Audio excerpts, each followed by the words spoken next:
An orca can crush bones with its jaws. It hunts in teams. It can take down seals, dolphins, sharks, and even whales larger than itself. So here's the question that should make you uncomfortable. Why don't orcas hunt us? Humans swim, surf, dive, and fall into waters shared by these apex predators. Yet there has never been a verified fatal attack by a wild orca on a human, not one. Is it because orcas are gentle? Number.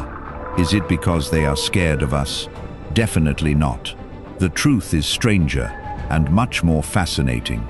Because orcas may be among the most intelligent hunters on Earth, and humans simply may not be part of their culture. Orcas are not just big dolphins. They are the largest members of the dolphin family, built for one thing: hunting. They can reach incredible speeds. Their teeth are several inches long. Their pods communicate, coordinate, and adapt while chasing prey. And unlike many predators, orcas do not all hunt the same way. Some hunt salmon, some hunt seals, some hunt dolphins, some hunt sharks, and have learned how to flip them upside down, putting them into a helpless state called tonic immobility. In other words, an orca does not need to be hungry to be dangerous. It already knows exactly how to kill. So if a human being is splashing at the surface, why isn't that an easy meal? To answer that, we first need to correct a myth. Orcas have not necessarily decided to spare humanity. They may simply not see us as food. The honest version is this: there are no verified fatal attacks by wild orcas on humans, but there have been rare close encounters and at least one widely cited case of a surfer in California being bitten by a wild orca in 1972. The surfer survived, and that detail matters, because the animal released him. Was it a mistake? Was the orca curious? Did it confuse him with a seal in the waves? We cannot know for certain, but if an orca had truly decided to hunt a human, the outcome could have been very different. That is the unnerving part. Wild orcas have the power. They have the intelligence. They have the hunting skill. And still, across countless encounters, humans have almost never become prey. That does not make the ocean safe. It makes the pattern worth investigating. The word orca makes us imagine one species with one hunting style, but that is not how it works. Different groups of orcas have different diets, behaviors, languages, hunting techniques, and social traditions. For example, in the North Pacific, some resident orcas mainly eat fish, especially salmon. Meanwhile, bigs or transient orcas hunt marine mammals like seals, sea lions, porpoises, and even other whales. They can live in some of the same waters. They can pass through the same coastline, but their lifestyles are completely different. Imagine two families living in the same city. One family has spent generations fishing. The other has spent generations hunting. Now imagine that each family teaches its children exactly what food to look for, how to catch it, and what is not worth the risk. That is closer to how orca society works. They do not just inherit genes, they inherit knowledge. And that knowledge may be the reason we are not on the menu. A young orca is not born knowing every possible prey animal in the ocean.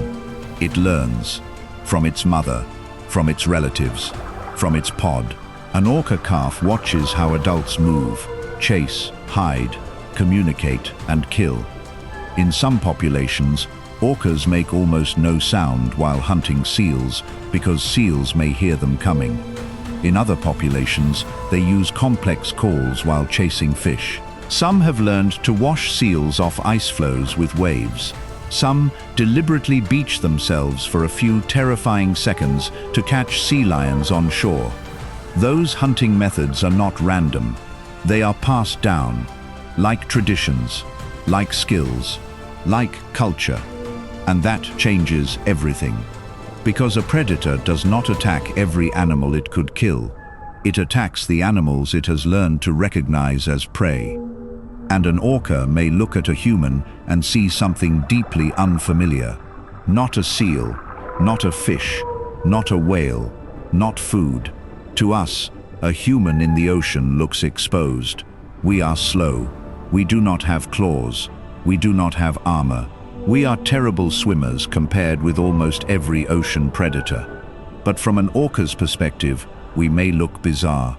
We wear black wetsuits. We move differently. We use boats, boards, bubbles, lights, cameras, and engines. We appear briefly and then vanish. And unlike seals or fish, humans have never existed as a stable, familiar food source for most orca populations. There is another reason caution makes sense. Orcas are intelligent enough to avoid unnecessary risk. A new prey animal can bite, injure, fight back, or waste energy. For a pod that already knows how to catch salmon, seals, or sharks, experimenting on a completely unfamiliar animal may offer no reward at all, especially when the ocean already provides food they understand. But before we turn this into a comforting story, remember this: curiosity is not safety. An orca may approach a person. It may investigate. It may touch equipment. It may even behave in ways we cannot interpret. That is not friendship. That is wild animal behavior. And wild animals do not owe us predictable behavior. People often ask, if wild orcas almost never kill humans, why have captive orcas harmed and killed trainers? The simple answer is that captivity is not the wild. A wild orca can travel enormous distances, choose its companions, hunt, rest, and live inside a complex family group. A captive orca lives inside a confined artificial environment. That does not mean every captive incident has one simple explanation, but it does mean we should not use a stressed, restricted animal in a tank as proof of how a free-living orca behaves in the ocean. The wild ocean and a concrete enclosure are not comparable worlds. And this contrast tells us something important. Orcas are not magical, harmless creatures. They are powerful animals with complex minds. The conditions around them matter. So, did orcas refuse to kill us? Maybe refuse is the wrong word. It makes it sound as if every orca has held a meeting and agreed to spare humanity. Science cannot tell us that. What science can tell us is this: orcas are selective predators. Their diets are specialized. Their hunting skills are learned. Their pods pass knowledge across generations, and humans have not become a normal prey item in that system. That is not mercy. It is something more mysterious. It is a reminder that intelligence in nature does not always look like human intelligence. An orca may not see the ocean the way we do. It may see a map of familiar prey, inherited strategies, family bonds, sounds, routes, and rules. And we may exist outside that map. For now. The fact that wild orcas have almost never killed people is not permission to chase them. It is not an excuse to swim toward them. And it is not proof that an encounter is safe. A single movement from an animal that weighs several tons can be fatal, even without predatory intent. The respectful response is simple. Keep your distance. Follow local wildlife rules. Never feed them. Never corner them. Never assume an animal is friendly because it approaches. The greatest thing about wild orcas is not that they can perform for us. It is that they do not need us at all. They have survived by becoming some of the most specialized hunters in the world. And perhaps the reason they leave us alone is not because we are powerful. Maybe it is because, in their ancient and complex ocean world, we are simply irrelevant.